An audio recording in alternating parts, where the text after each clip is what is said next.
La violencia es uno de los más graves y primordiales de nuestros días. Es tan grave y está tan presente en nuestra sociedad que la violencia está visible en todos nuestros contextos. Echemos un ojo a los medios de comunicación, prendamos la televisión, abramos nuestras redes sociales. La guerra se ha encargado de mostrarnos la faceta más cruel y destructiva de los seres humanos. Todos los días, muchas personas sufren y pierden la vida a consecuencia de la guerra en distintos lugares del mundo. Pero a veces vemos estas cuestiones de violencia como situaciones que ocurrieron en el pasado o que ocurren en un lugar distante a donde nos encontramos. Vámonos al caso de México. El crimen organizado en este país todos los días arrebata vidas ante la mirada aterrada y muchas otras veces acostumbrada, habituada a este tipo de violencia. El descontento social produce en ocasiones las afrentas más graves en nuestras calles. En estas, a su vez, los ciudadanos en ocasiones olvidamos que el diálogo debería de ser la herramienta que nos permite superar nuestras diferencias y resolver nuestros conflictos. Pero es difícil entender cómo debemos aterrizar esto, cómo comprender que hay otras formas de resolver los conflictos, cuando a veces quienes deberían de darnos el ejemplo de cómo hacer las cosas terminan actuando de la misma forma. Es así como la violencia final y lamentablemente llega a afectar a nuestros jóvenes y niños, constituyendo así una de las problemáticas que les decía es una de las más grandes en nuestros días, que afecta a su integridad y que en muchos casos pone en riesgo su vida. Es por eso que esta tarde estamos complacidos de acompañarles en este, les mencionaba, tan necesario congreso para hablar precisamente sobre esta problemática. Seguramente todos los especialistas que nos estarán acompañando nos ayudarán a arrojar luz sobre todas aquellas posibles estrategias para seguir combatiendo este problema. Seguramente muchas y muchos de ustedes recordarán que durante la última década México destacó dentro de los primeros lugares de la OCDE como aquellos países donde se presentaba con mayor prevalencia esta problemática del bullying. Llegamos a ocupar el primer lugar. ¿Qué ha pasado en esta última década? ¿De verdad hemos puesto en marcha los mecanismos y estrategias necesarios para combatirlo? El día de hoy les vengo a compartir un poco del trabajo que en conjunto con Convivencia Sin Violencia hemos venido realizando a lo largo de más de 12 años, a través de diversas campañas en medios de comunicación y llegando directamente a platicar con alumnos, maestros y miembros de la comunidad educativa de distintos colegios y escuelas, siempre con la misión de promover una sana y pacífica convivencia entre todos sus integrantes. Mi nombre es Carlos Tadeo Esparza, me da mucho gusto acompañarlos esta tarde. Comencemos hablando, perdón, voy a tomar esto. Listo. Hablando del lugar donde inicia esta problemática, la escuela. La escuela es un espacio de aprendizaje en muchos sentidos. Es un lugar de aprendizaje y de convivencia donde por igual vamos a aprender sobre literatura, sobre ciencia, sobre arte, pero donde también vamos a aprender indirectamente de todas aquellas habilidades sociales necesarias para el desarrollo. Traten de recordar la primera ocasión, el primer instante en el que tuvieron la oportunidad de compartir un espacio como este con compañeras y compañeros.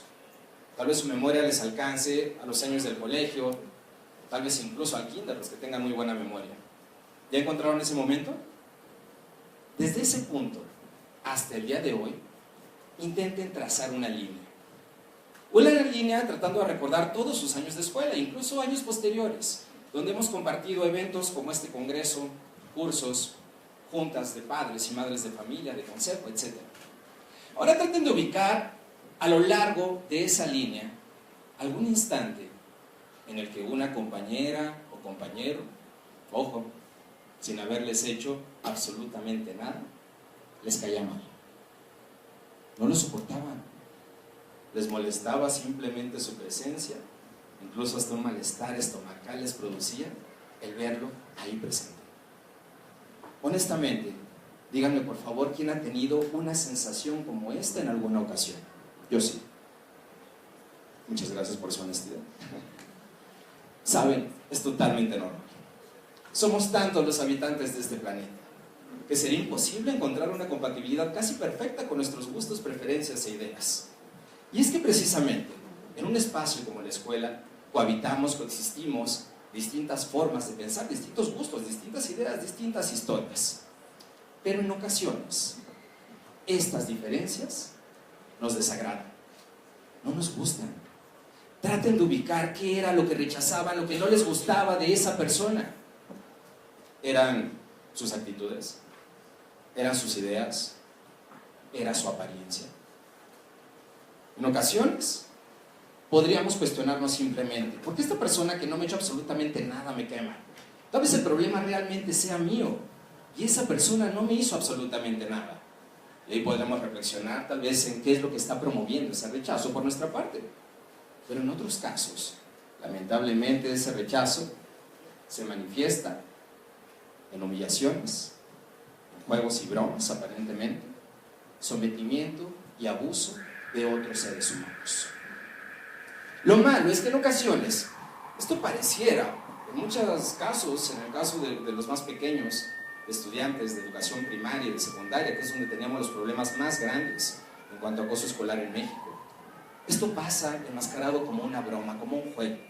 Pero lamentablemente la realidad es mucho más cruda e impactante de lo que nos podríamos imaginar.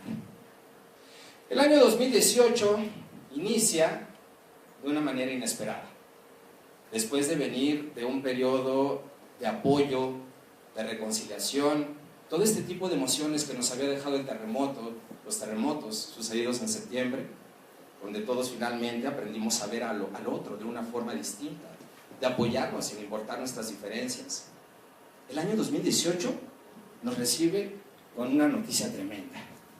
En diferentes medios de comunicación, un video protagonizado por unas estudiantes de una escuela secundaria de Ciudad Sagún, Hidalgo. ¿Alguien conoció este caso? Por favor.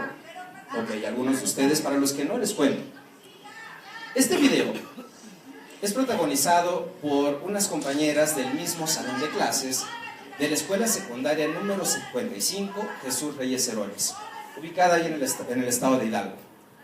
Lo que estamos observando durante estos agobiantes e interminables minutos es muestra y señal clara de que no hemos abordado el problema como deberíamos, de que tal vez las estrategias a través de medios de comunicación, aquellas implementadas por la Secretaría de Educación Pública y distintas también entidades privadas, educativas también, pues tal vez tenemos mucho por hacer.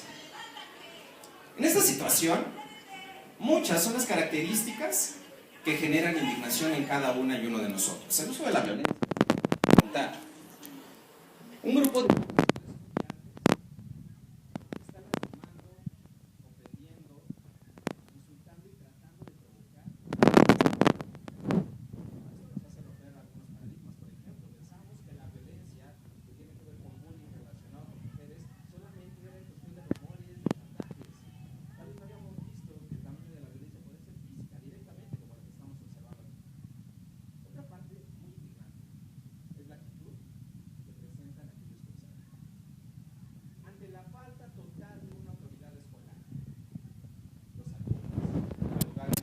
¿qué hacen?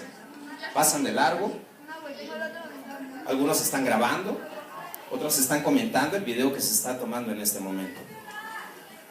Tenemos material para rato si nos ponemos a analizar este video, pero sin duda uno de los aspectos más impactantes es la sorprendentemente pasiva actitud de la víctima, de aquella que está recibiendo el acoso.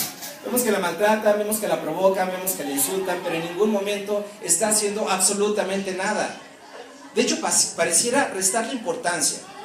En ocasiones agarra el cabello, en ocasiones parece ignorar lo que está sucediendo, y pareciera que esto enfurece todavía más a las compañeras que le están agrediendo. para aquellos que conocen el caso. Esto es un poco de la información que tenemos hasta el momento sobre el seguimiento que se le ha dado a esta situación. La estudiante que está siendo víctima de las agresiones se llama Elizabeth. Por ahí se me pasó el dato. Tiene 12 años de edad. Practica taekwondo, en el cual tiene cinta naranja. Nos pueden surgir muchas preguntas a partir de lo que estamos viendo por acá.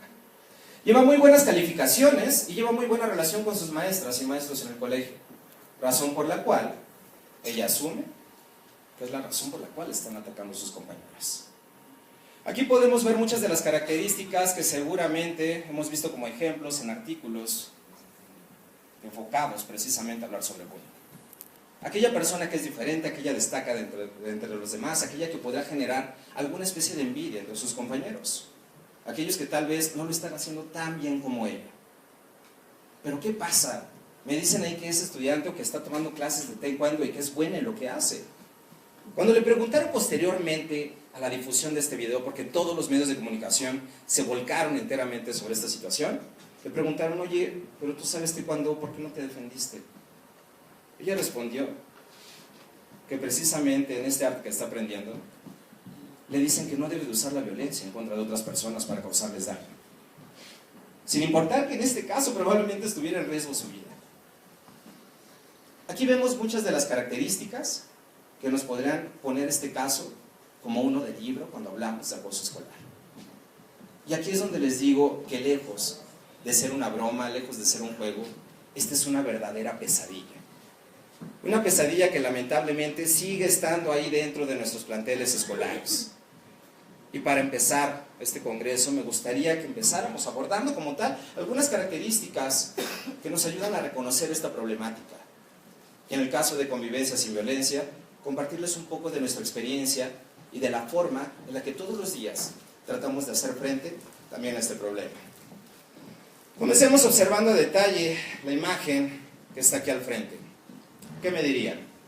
¿Esto es bullying, acoso escolar? ¿Sí o no? ¿Sí? A ver, vamos a hacerlo un poquito más visible, por favor. ¿Quién considera que es acoso? Levante su mano. Muchas gracias, varios convencidos de que sí. Ahora, por favor, levanten la mano quienes consideren que no es. Seguramente hay una parte de aquellos que están inseguros. ¿Quién considera que hay otras cosas que saber para determinar si es bullying? Muchas gracias.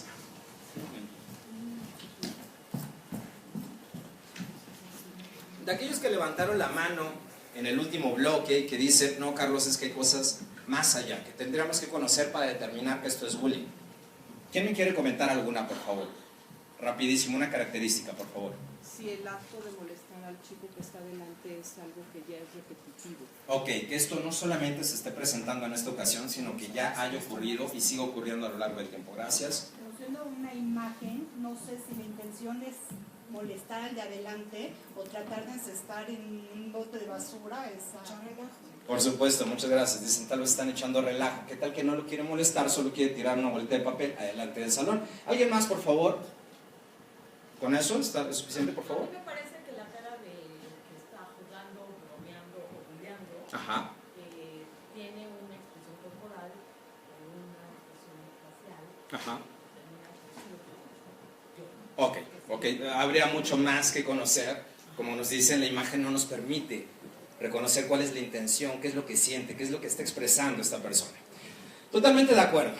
Para reconocer cuando estamos frente a una situación de bullying, porque en ocasiones es muy recurrente que en escuelas y colegios, frente a alguna broma, alguna burla, algún accidente, tengamos a los padres y madres de familia enfurecidos, argumentando que a sus niñas o niños les hacen bullying, cuando en ocasiones, ojo, esto no es darle importancia, pero vamos a tratar de delimitarlo bien.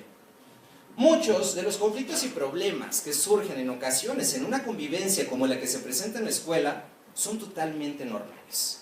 Incluso en algunos puntos necesarios para desarrollar ciertas habilidades sociales, aprender a decir no, defenderse en ocasiones de las ofensas, de las burlas, también es necesario.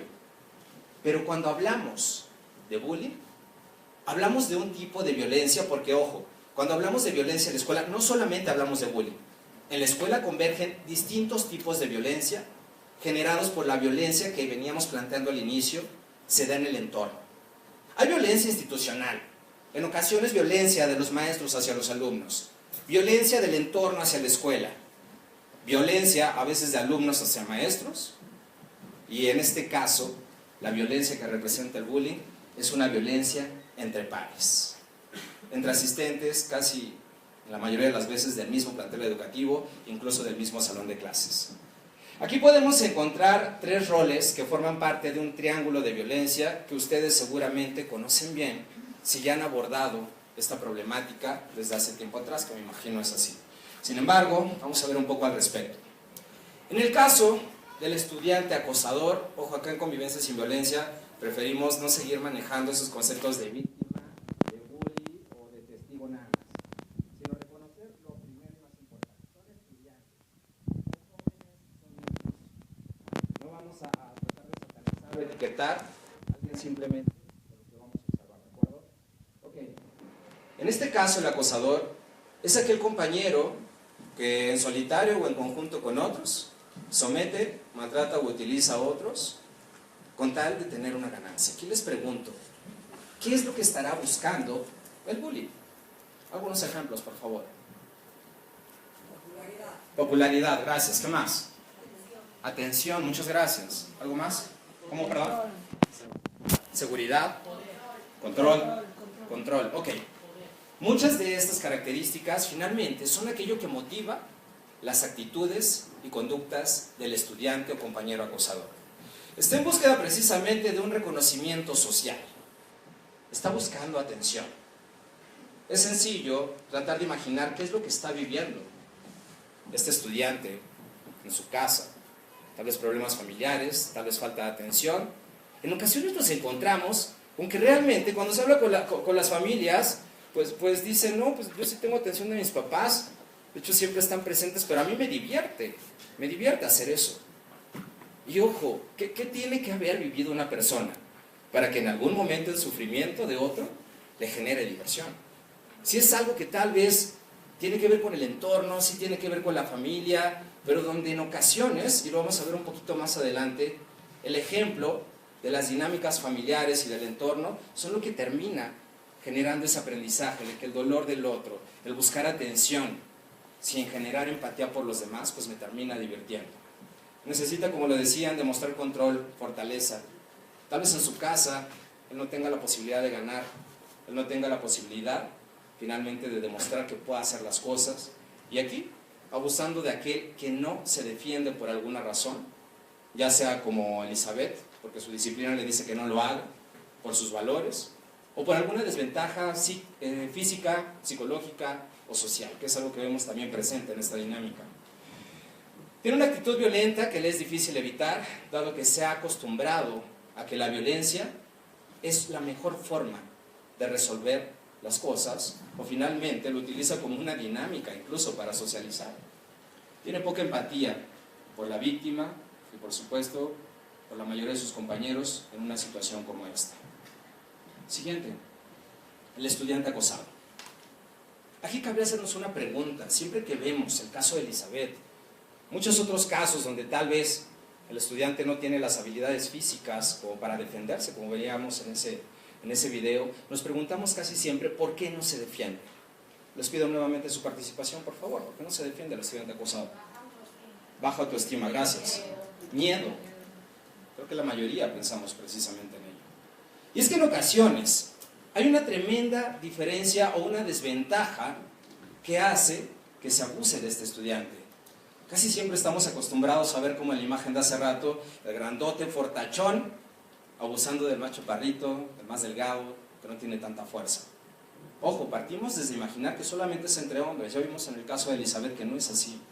Y en ocasiones las diferencias de personalidad o de algunas otras habilidades son lo que puede poner en ventaja al acosador frente al estudiante acosado. Precisamente, el miedo es uno de los componentes más importantes y razones por las cuales el estudiante acosado no hace nada para detener esta dinámica. Tiene miedo prácticamente de ir a la escuela. Incluso ni siquiera puede dormir pensando en lo que le espera al día siguiente llegando a ese salón de clases. No tiene desarrolladas como tal todas las habilidades sociales que le podrían dar la confianza de reconocer que puede hacer algo para detener la problemática. Y esto es comprensible cuando nos damos cuenta de que en la mayoría de ocasiones está rodeado de pares que simplemente se limitan a observar y no hacen nada para apoyarle. Es fácil ponernos en su lugar en este caso y saber por qué no hacen nada para defenderse. Sin embargo, cuando vemos problemáticas así decimos, ay pobrecito, alguien debería de ayudarle. Cuando en ocasiones nosotros podríamos tener la clave, podríamos tener las estrategias para poder evitar esto. En ocasiones, el estudiante acosado, harto de esta situación, llega a explotar, ya no lo puede contener y a desarrollar conductas agresivas.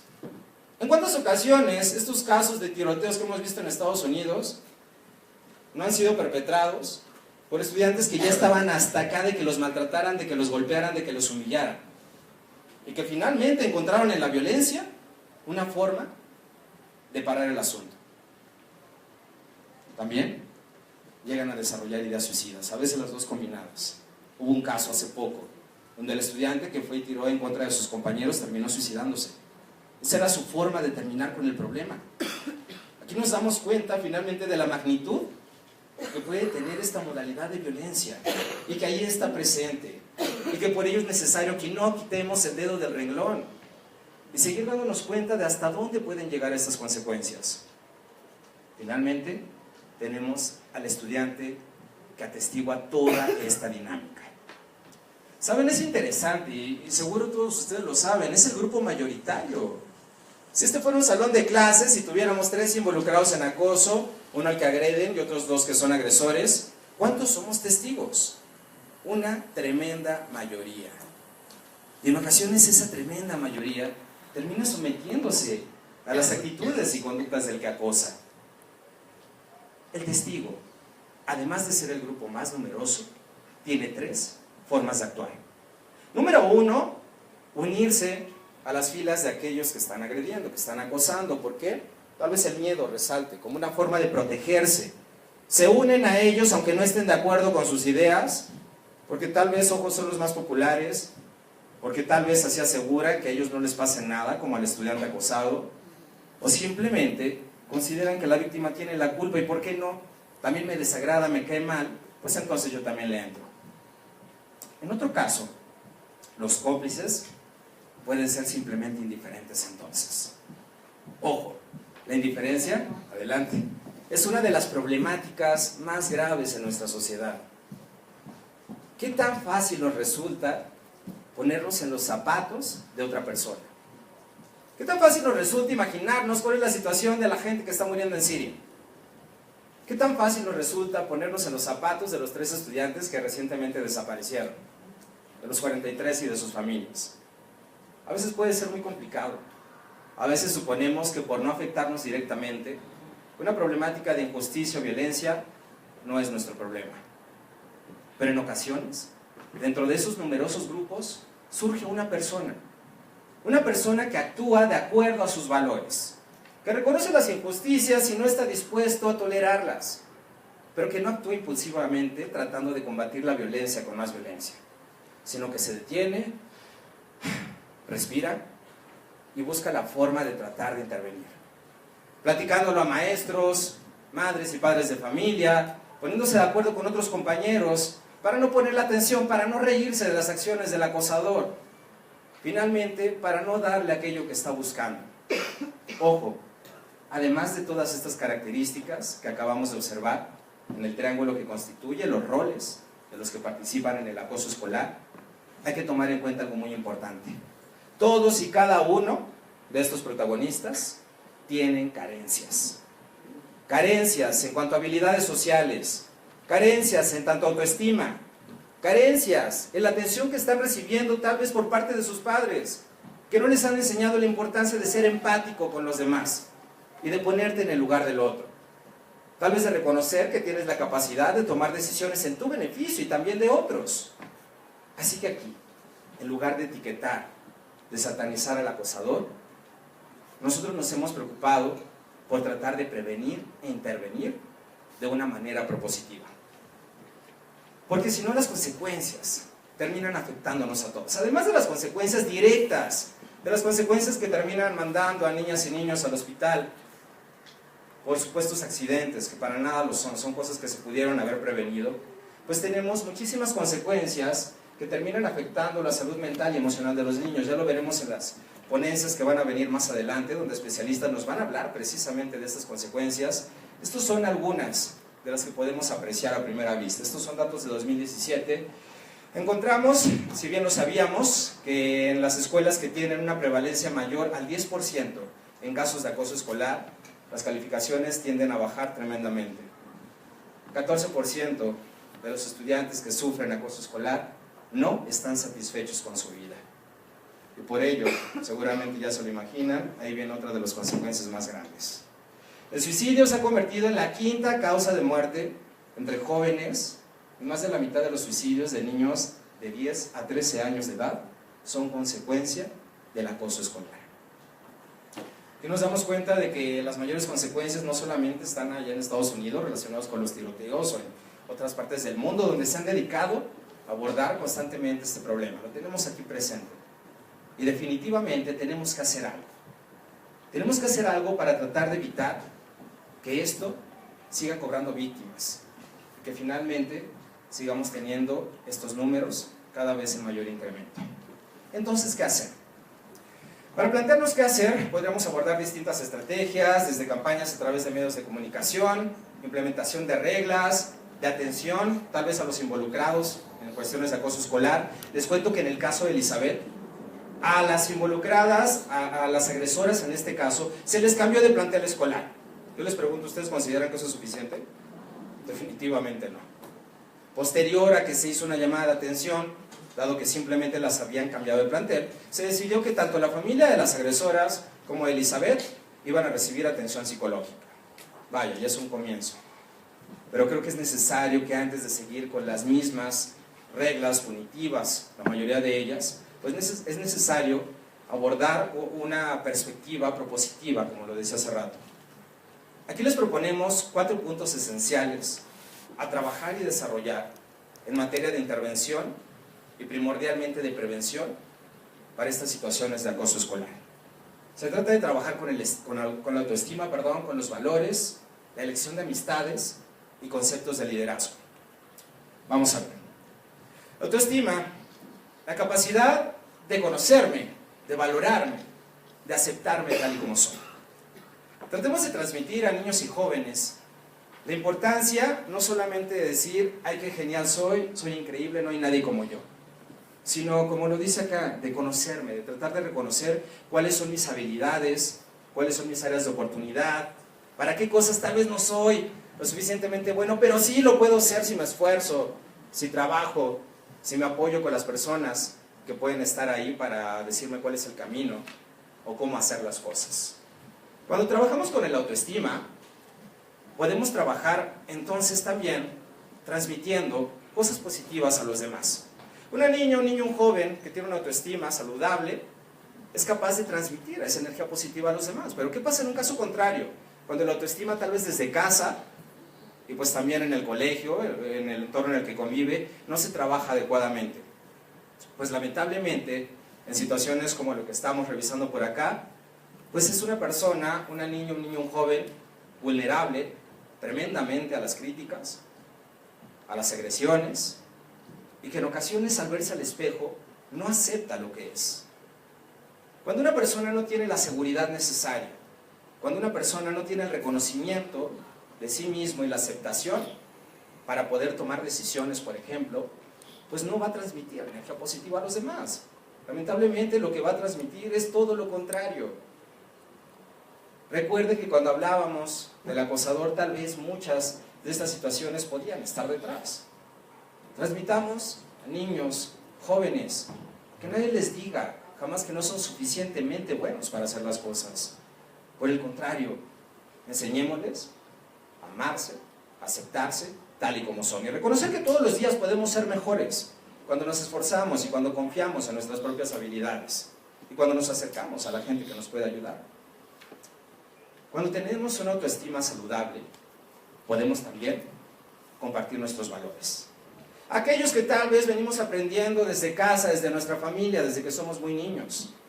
Nuestras madres, nuestros padres, nuestros maestros nos hablan de la importancia de respetar a los demás, empezando por nosotros mismos, de aprender a valorar y apreciar las diferencias, de reconocer que sin importar esas diferencias podemos aprender a convivir juntos. Esa es la tolerancia. A veces entendemos la tolerancia como aguantar, soportar al que me cae mal. No, es atender y entender que las diferencias son necesarias y existen por una razón.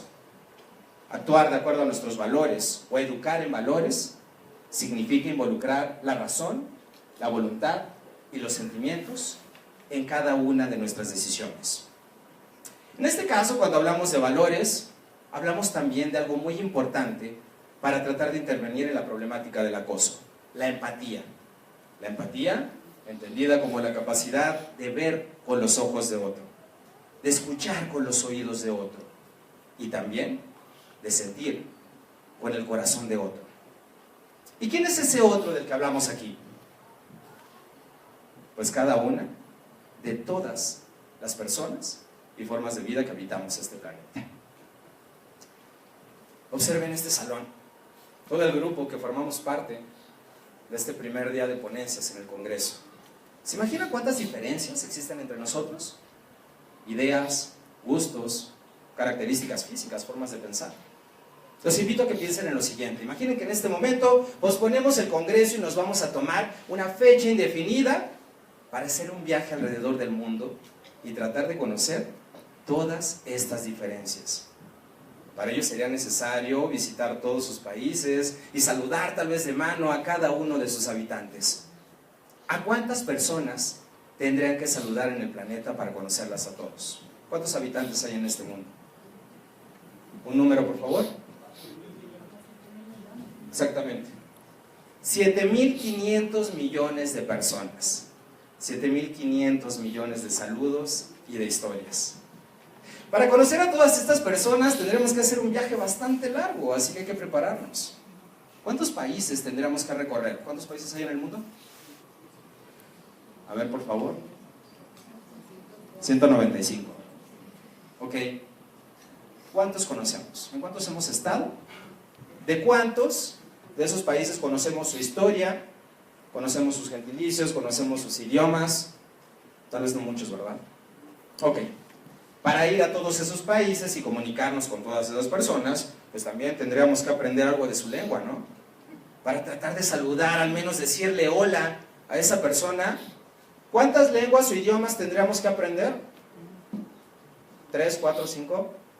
¿100? ¿Más? A ver.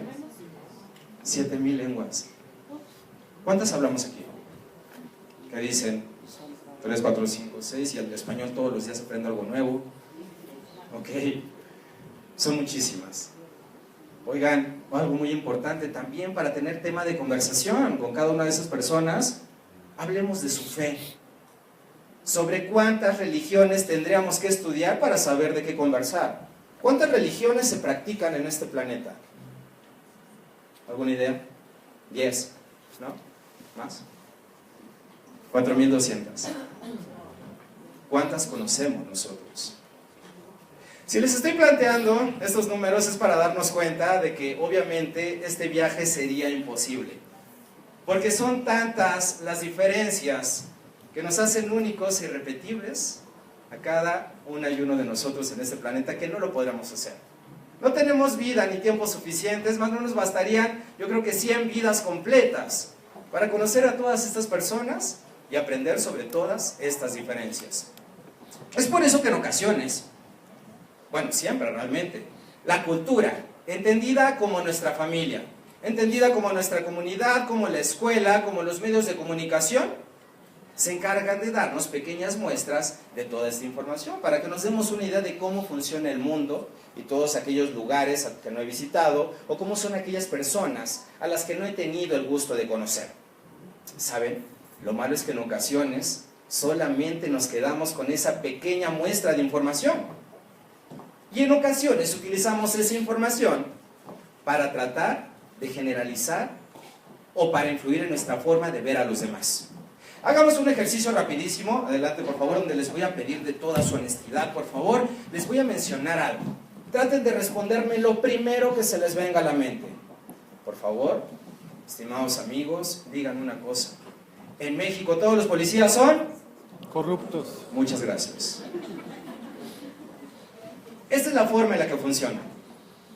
En ocasiones, la cultura nos da esta información limitada sobre cómo es el mundo, sobre cómo es las personas, sobre cómo son estos países. Ok, ya pensándolo un poco más.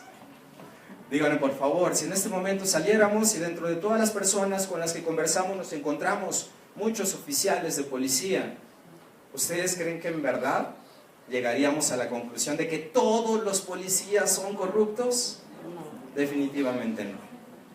Y es que saben, cuando planteamos este ejercicio tenemos respuestas verdaderamente sorprendentes. Siempre les pregunto, oigan, ¿y en verdad todas y todos ustedes en ocasiones han sido extorsionados, les han pedido la mordida? Y ocasiones en las que dicen, sí, todos. Qué lamentable en verdad que haya sucedido eso. Pero en muchos otros no. Y creo que este es el caso. En muchas ocasiones tal vez escuchamos que el policía es corrupto por lo que vimos en las noticias, por lo que nos pasó tal vez a través de la experiencia, o tal vez por lo que vimos en medios de comunicación y lo que replicamos en muchas ocasiones, definitivamente sin ir un poco más allá. Les digo que el peligro de esto viene cuando lamentablemente utilizamos esa pequeña información para juzgar a otros. Se llaman estereotipos. ¿Ustedes qué opinan? ¿Los estereotipos son buenos o son malos? Malos. ¿Quién opina que son malos? A ver, me gusta hacer esto de las encuestas. Ay, haber respondido más, ¿no? Muchas gracias. ¿Quién opina que son buenos? ¿Ok? Gracias. ¿Quién opina que no son buenos ni malos? Muchas gracias. Así es. Los estereotipos no son buenos ni malos. Lo que ocurre con ellos es que son información incompleta sobre cómo es el mundo, sobre cómo son las personas. En ocasiones los estereotipos sí están fundamentados en hechos, en experiencias, pero no por ello deberíamos utilizarlos para generalizar a las personas. En este caso, cuando utilizamos un estereotipo, esta información limitada para juzgar a otra persona, hablamos de un prejuicio. ¿Quién de ustedes tiene prejuicios? Levante la mano, por favor. Todos tenemos prejuicios. Pero ojo, hay una gran diferencia de estos estereotipos necesarios para conocer la cultura. Hay una gran diferencia de estos prejuicios que tenemos tal vez por la experiencia y que en ocasiones es difícil romper. Les cuento una anécdota. Hay una diferencia muy grande de eso a aquello en lo que va a terminar la historia que les voy a platicar. En mis años de estudiante universitario, solía tomar el transporte público en una ruta donde ya al salir de clases era un poco tarde. En una ocasión, subiendo al transporte, ya eran como las 10 de la noche, algo así tardísimo. Cuando alcanzo el lugar, me siento, pago mi pasaje y todo, veo que se suben 3 chavos con cierta apariencia y vestimenta, que aquí no quiero dar detalles para no reforzar estos estereotipos y prejuicios. Yo dije, ay, estos chavos no me dan buena espina. Ni hablar, dije, no, pues Carlos, para ti te enseñaron que hay que respetar las diferencias, que no te dejes llevar por eso, vale. Me quedé en el autobús y 15 minutos después de haber iniciado el viaje, era un viaje más o menos media hora, los 3 chavos se levantan con pistolas en mano, amagan y nos despojan de todas nuestras pertenencias con lujo de violencia. Y para quien haya vivido una situación como esta, saben la impotencia, el coraje que se siente ser víctima de la delincuencia en este país. Pasó, ni hablar. No pude con ese estereotipo, con ese prejuicio que tenía. Se terminó reforzando todavía más, lamentablemente. Fíjense cómo son las cosas. O sea, ni siquiera pasó un mes en el que en la misma ruta, más o menos a la misma hora, observo que un chavo que tiene las mismas características de apariencia, de vestimenta, el mismo estilo. Yo decía, escuchan la misma música, seguramente. Se sube al camión y les pregunto, ¿creen que me quedé arriba? No. Ya lo había aprendido en una ocasión anterior. Me bajé, fue en un taxi. Finalmente no me quise exponer. Aquí les pregunto, ¿ustedes creen que en este caso discrimina a este chavo? No. ¿Alguien considera que sí? ¿Ok? ¿Quién considera que no? ¿Ok? ¿Qué creen que aquí no puede haber intermedio? Aquí hay una situación bastante importante que destacar. Los estereotipos son información limitada de la realidad, de cómo es el mundo. El prejuicio Es como los aplico para juzgar a ciertas personas que cumplan las mismas características. Yo decía, este chavo, uy, seguro, tal vez tiene algo que ver, no, mejor no me arriesgo, mejor me bajo. Pero en algún momento les pregunto, digo, no lo conté en la historia, pero les aseguro que no pasó. Nunca me bajé y detuve a una patrulla y le dije, oiga oficial, por favor baje ese chavo. ¿Por qué? Porque me va a robar. Una vez ya me robó uno vestido igual que él. Ahí habría discriminación. La discriminación es un concepto que debemos de trabajar tomando en cuenta algo primordial. Que cada persona, que cada una y uno de nosotros adquirimos ciertos derechos simplemente por ser personas. Se llaman derechos humanos y están construidos sobre la dignidad y el respeto que merecemos cada una y uno de nosotros. Y tiene que ver con derechos y libertades para poder ir a la escuela, para poder tener un trabajo, para poder viajar en el transporte público. Ahí es donde finalmente yo tomé la decisión tal vez de bajarme. Sin embargo, en muchas ocasiones, porque se estarán preguntando ¿por qué estás hablando de esto, Carlos? Ya te fuiste del tema del bullying, se ve que trabajas con Charles allá en el museo. Fíjense bien. En este caso, en muchas ocasiones esas diferencias, esos prejuicios, esos estereotipos son lo que determina el trato injusto a otra persona. Solamente por eso, por el hecho de ser diferente. No reconocer que esa persona tiene los mismos derechos y la misma dignidad que yo. Por eso es importante. Porque en muchas ocasiones nos desgastamos haciendo eventos, conferencias, haciendo talleres, trabajando con reglas en la escuela, les decía campañas en medios de comunicación, cuando finalmente el ejemplo más grande de valores está en nuestra propia casa.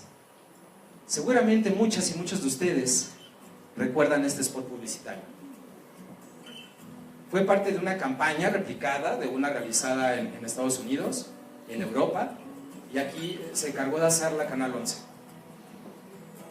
Un spot maravilloso donde en verdad nos damos cuenta del poder y de la importancia que tiene el ejemplo de los adultos sobre las actitudes y voluntades de los niños. Echémosle un vistazo, por favor.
Hacen lo que ven, hagamos que vean lo mejor de cada una y uno de nosotros.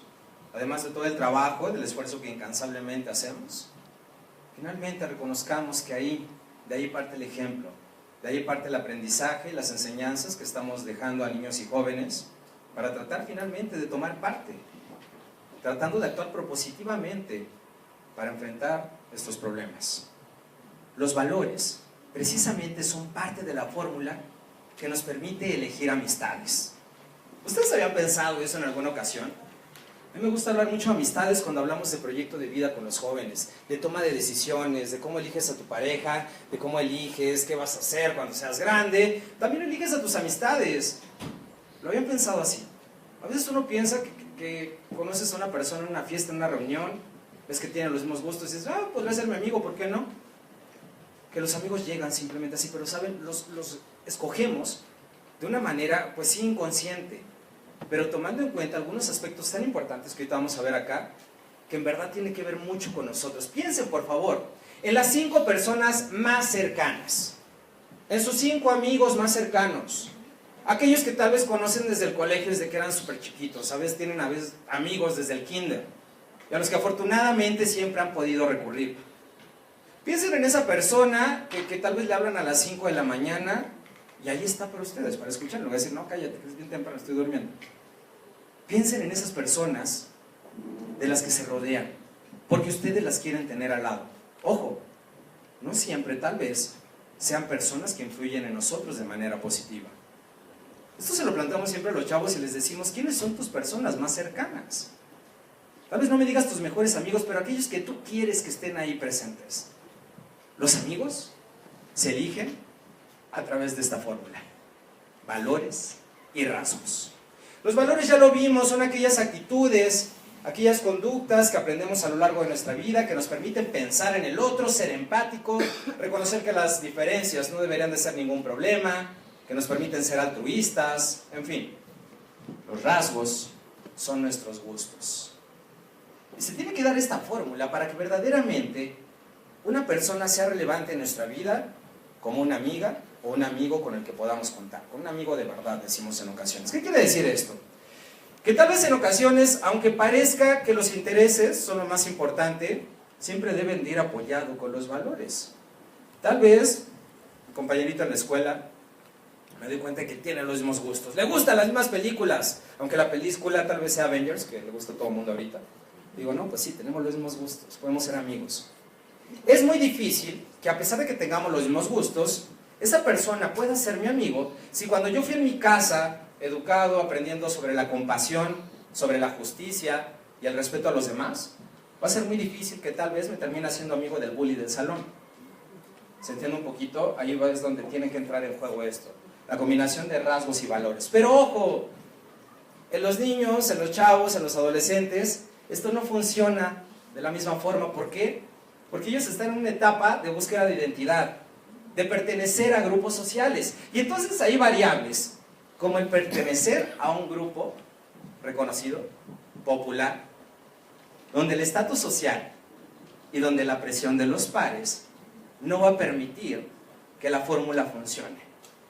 Porque aquí me interesa más pertenecer al que reconocen todos, al que le aplauden, al protagonista, al popular del salón como tal. Eso es un elemento primordial aquí. Me interesa más eso, o me retribuye más eso, cuando tal vez en mi casa no estoy teniendo la atención, la confianza, la autoestima, que como vimos hace rato es tan necesario para poder tomar decisiones asertivas. Ahí es donde esto se convierte en un problema, donde tal vez por atender alguna de estas necesidades termino formando parte de aquel que agrede, o simplemente termino apoyándolo, o creyendo que la víctima, que el acosado, se merece lo que le está sucediendo. Aquí es finalmente donde debemos intervenir para reconocer que nosotros elegimos nuestras amistades, elegimos de quiénes nos rodeamos, y es importante saber cómo hacerlo. En este caso, ¿qué significa entonces un amigo de verdad? Para ustedes, ¿qué características debería de tener un amigo de verdad? Por favor. Confiable, ¿qué más? Incondicional, lealtad, ¿algo más? Cuando le platico un problema no me veas menos. Ah, muy bien, perfecto, que cuando le platico un problema no me haga menos, muy bien, que me escuche. Puedo ser yo mismo. Exacto, que me dé esa confianza de quererme, de aceptarme tal y como soy, que me acepta tal y como soy. Ok, un amigo de verdad en este caso es una persona, sí, que te apoya, una persona que se preocupa por ti y una persona que respeta.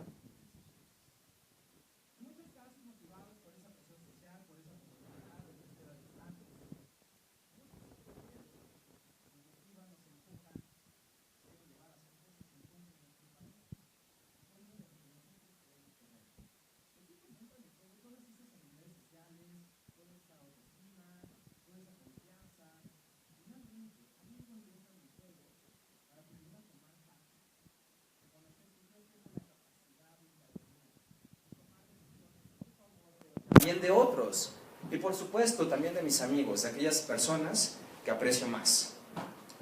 Cuando somos capaces de tomar decisiones asertivas, de influir positivamente sobre los demás, lo que estamos haciendo es formar líderes.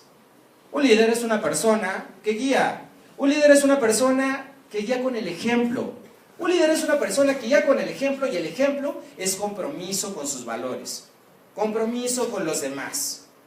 Compromiso con todas las personas que habitamos este planeta sin importar nuestras diferencias, que es capaz de sentir empatía por el otro.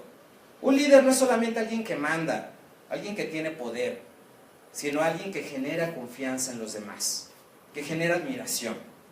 Y que por eso precisamente la gente lo mira y lo sigue, porque finalmente da el ejemplo de cómo hay que hacer las cosas y cómo hay que tomar decisiones.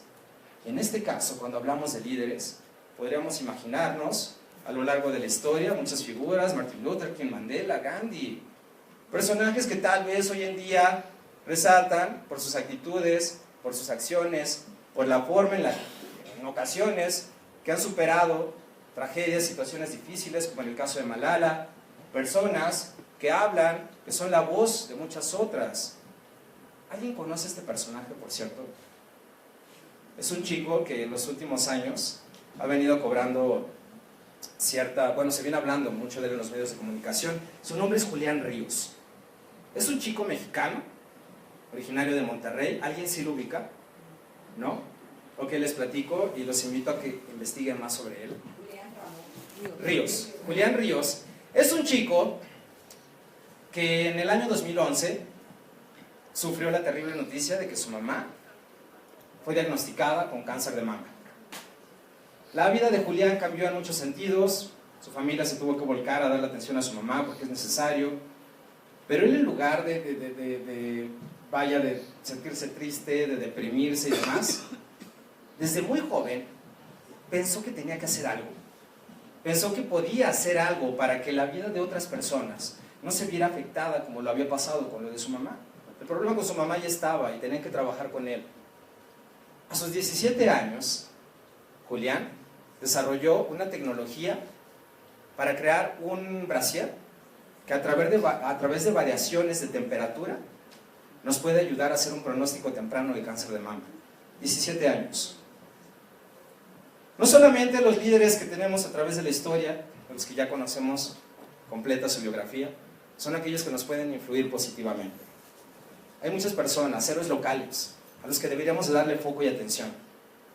Cuando finalmente empoderamos a nuestros jóvenes a reconocer que ellos tienen la capacidad de hacer cosas muy grandes también por los demás, ahí estamos sembrando la semilla de algo que pueda ser muy diferente a todos estos problemas.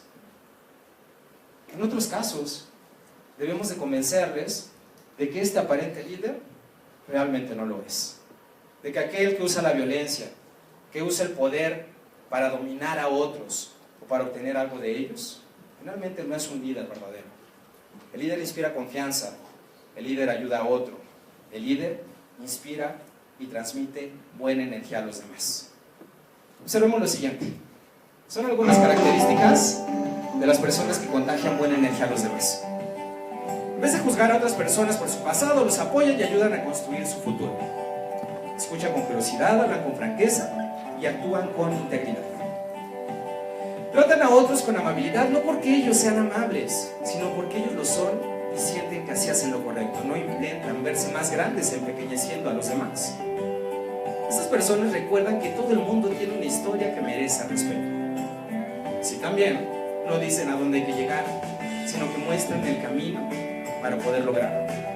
Nunca miran a nadie para abajo, a menos que le estén estrechando la mano para ayudarles a levantarse. Esas son las cualidades que es necesario trabajar para inspirar este liderazgo que tanto necesitamos con nuestros jóvenes. Hagamos que se hagan esta pregunta. Si tus acciones inspiran a otros a soñar más, a aprender más, a ser más y ser mejores, entonces tú eres y tú puedes ser un líder. Muchas gracias.